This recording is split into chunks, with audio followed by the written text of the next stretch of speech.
할렐루야. 그리스도를 날마다 누리는 예배 3월 2일 말씀 보겠습니다. 치유하시는 하나님입니다.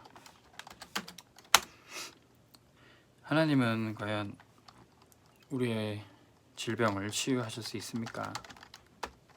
그리고 또 우리가 기도하면 정말로 치유되는가? 우리 여기에 대한 답이 있어야 되겠죠.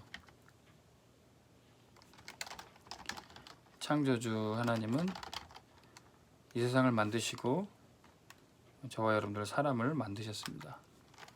창세기 1장 27절에서 28절에 보니까 사람을 하나님 형상으로 지으셨고 우리가 하나님과 함께 살 때 행복하도록 만들었습니다. 그래서 사람이 하나님을 떠나니까 물고기가 물 떠나면 병들어 죽듯이 이 사람이 하나님을 떠나서 문제가 왔어요. 그렇다면 우리에게 찾아오는 질병도 결국은 하나님을 떠나서 죄악 때문에 생기는 걸 알 수 있죠. 그렇다면 우리 몸이 고장나면 우리 몸을 만드신 하나님께 가야 됩니다. 삼성 핸드폰이 고장나면 삼성 전자 수리센터에 가야 하는 것처럼 우리를 만드신 분에게 가야 가장 잘 고칠 수 있어요. 그래서 우리를 구원하고 치료자로 예수 그리스도를 보내주신 겁니다. 십자가에서 우리 죄를 다 해결하시고 죽으시고 다 이루었다. 우리의 모든 문제를 끝냈다 말씀하셨어요. 여기에는 우리의 질병도 포함되는 겁니다. 이사야 선지자는 이것을 뭐라고 그랬습니까? 그가 우리를 위해 채찍에 맞으심으로 우리가 나음을 받았다 그랬습니다. 그리스도께서 우리를 위하여 대신 고통당하심으로 우리의 고통은 해결되게 되는 것입니다. 자, 이 그리스도를 또 이 그리스도가 행하신 십자가의 은혜를 믿는 자에게 바로 이 치료의 표적이 따른다 그랬습니다. 믿는 자에게는 이런 표적이 따르니 마가복음 16장 16절에서 18절에 저희가 내 이름으로 귀신을 쫓아내고 또 병든 자에게 손을 얹은즉 나으리라 그랬습니다. 기도하면 과연 치유되는가? 우리는 이 말씀을 믿습니다. 우리가 또 이 말씀을 믿고 병든 자에게 손을 얹고 기도할 때 치유의 역사가 일어나게 될 거예요. 하나님은 우리를 가장 잘 아시고 우리를 치료하시는 분입니다. 우리를 치료하기 위해 그리스도를 보내셨어요. 이것을 믿을 때 우리는 치유 역사를 경험하게 될 겁니다. 왜 이스라엘 백성들을 광야에서 성막을 짓고 회막으로 모이라 그랬을까요? 왜 하나님께 피 제사 드리라고 했을까요? 우리가 하나님께로 돌아가야 함을 이스라엘 백성들이 하나님께로 돌아가 피 제사 그리스도의 십자가 은혜 받으라는 얘기입니다. 그거 믿고 회막으로 모이라는 얘기입니다. 모였더니 거기에 뭐가 있었습니까? 증거계 하나님의 언약이 담긴 증거계 하나님이 살아계시고 우리를 치료하시는 분이라는 증거를 잡으라는 겁니다. 그 증거계 안에는 말씀의 돌판과 또 만나 항아리와 아론의 쌍난 지팡이가 있어요. 죽은 것 같이 보였던 아론의 지팡이에도 하나님이 생명의 싹을 피우시는 겁니다. 그 증거를 잡으라는 거예요. 그리고 성막에 떡상이 있습니다. 그 떡을 먹고 생명의 떡을 먹고 생명을 얻으라는 겁니다. 그리고 등불이 있습니다. 흑암에서 빠져나오는 빛을 비추라는 겁니다. 향단이 있습니다. 늘 하나님께 드려지는 기도 속에 있으라는 겁니다. 물두멍에서 물로 씻으라는 겁니다. 성결하고 깨끗하게 치료하라는 겁니다. 그리고 우리의 후대와 미래를 위해서 기도하라는 겁니다. 그리고 모든 성막에 기름을 발라라. 이때 성령의 역사 나타납니다. 나타나게 되는 겁니다. 자, 우리를 교회로 또 예배 드리러 모이라고 하시는 이유가 이 치료를 받으라는 것입니다. 자, 오늘 말씀에는 어떻게 받을 수 있습니까? 나환자에 대해서 얘기를 하는데요. 나병 환자를 어떻게 치유를 하라는 겁니까? 나병 환자는 문둥병, 사실상 고칠 수 없는 불치병이었습니다. 온몸이 썩어 들어가는 병이에요. 온몸에 흰점, 흰털이 나서 또한 그것이 이제 전염이 되기도 합니다.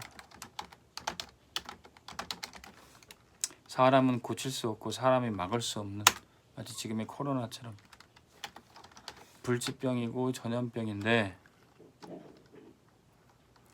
이것을 치유하라는 거예요. 아무도 의학으로, 세상 과학으로 고칠 수 없는, 아무도 고칠 수 없는 것, 오직 하나님만 고칠 수 있는 그 병을 치유하라는 겁니다. 그 병을 치유를 하기 위해서는 먼저 영적인 문제부터 해결해야 돼요. 하나님을 떠나서는 영혼이 죽고 육신이 병들 수밖에 없기 때문에 먼저 하나님께로 돌아와 하나님과 함께하는 축복을 누려서 영적인 문제부터 해결하는 거죠. 교회는, 복음은 이것을 해결하라고 주신 겁니다. 영적인 문제부터. 육신의 질병을 고치는 병원과 의사는 많을지라도 영적인 문제 해결하는 교회와 또 전도자가 필요한 것입니다. 자, 그런데 이것을 치유하기 위해서 어떻게 하랍니까? 부정한 것을 만지지도 말라.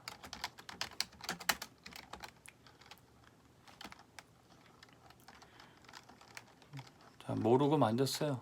그래도 실수를 할지라도 이 부정한 것을 만졌을 때는 이 나병이 옮겨지게 되고 또 전염병이 옮겨지게 되어 있습니다. 세상에서 속이는 것에서 빠져나오라는 거예요. 해방받으라는 거예요. 나에게 병을 줄 줄 알았으면 누가 그것을 만지고 누가 거기에 속겠습니까? 알지 못한 채 부지 중에 만졌더니 부지 중에 병이 옮겨야 되는 것이죠. 근데 이런 육신의 세균 바이러스보다 더 무서운 게 사람의 말을 통해서 나오는 이제 불신앙입니다.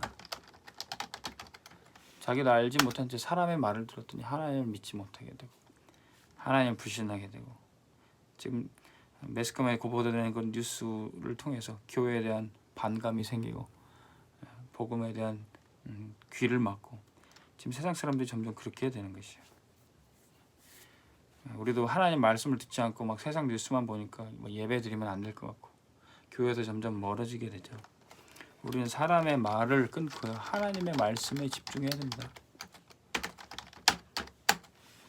그래서 저희 교회는 지금 세상 얘기보다 하나님 말씀에 집중하고 또 하나님의 음성에 귀 기울이기 위해서 지금 릴레이 기도를 하고 있습니다. 우리 성도님들이 회막으로 모이라는 이유가 뭡니까? 왜 예배당에 모여서 기도하라는 이유가 뭡니까? 세상에 속이는 것, 부정한 것을 끊고 하나님 말씀에 집중하라는 것입니다.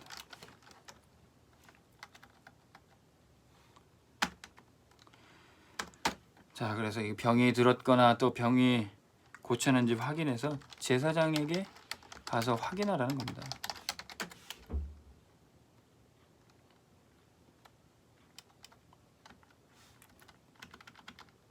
이 제사장은 바로 모든 재앙을 막는 사람입니다.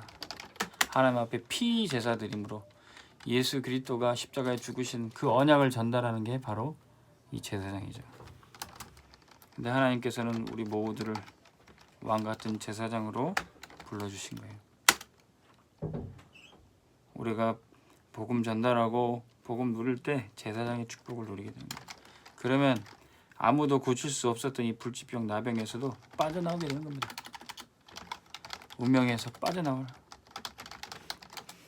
고칠 수 없다고 생각했지만 제사장에게 몸을 보일 때 치유받았던 게 확인이 되는 겁니다. 그래서 올해 우리에게 주신 말씀이 뭡니까? 237을 움직이는 영적 파수꾼, 그리고 영적 치유하는 의사, 영적인 의사,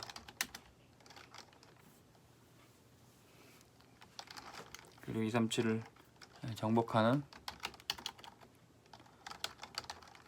그 삼중직의 서밋 대사로 불러주셨습니다.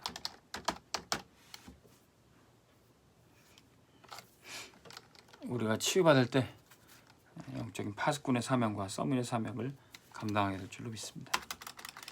자, 그래서 우리가 해결하지 못하는 질병, 의사나 또 왕들, 지도자들도 해결하지 못하는 그 병들을 우리는 다 모든 문제를 하나님께 갖고 나와야 되겠습니다. 제사장의 앞에 서듯 또 언약궤 앞에 서듯 성막으로 모일 때 하나님 앞에 모든 문제를 갖고 나오게 됩니다. 우리의 예배 시간이 우리의 모든 문제를 쏟아놓고, 우리의 기도 시간이 우리의 모든 아픔과 또 질병도 하나님 앞에 다 내려놓고 치유받는 시간이 될 줄로 믿습니다. 오늘 이 그날 예배 시간에도 하나님이 그런 은혜를 주실 줄로 믿습니다.